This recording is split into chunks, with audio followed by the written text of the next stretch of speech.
Добавянето на преход между песните може да направи слушателското ви изживяване много по-плавно и приятно. За да започнете, отидете на началната страница на Spotify в раздела за търсене или във вашата библиотека. След това докоснете иконата на профила си в горния ляв ъгъл.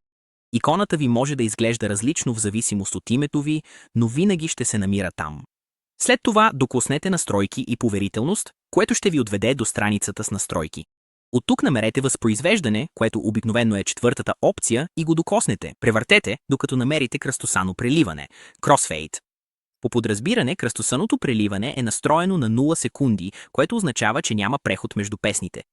За да го промените, просто докоснете и задръжте плъзгача и го преместете до желаната от вас продължителност. Например, ако го настроите на 3 секунди, ще се получи плавно преливане, при което една песен се слива с другата.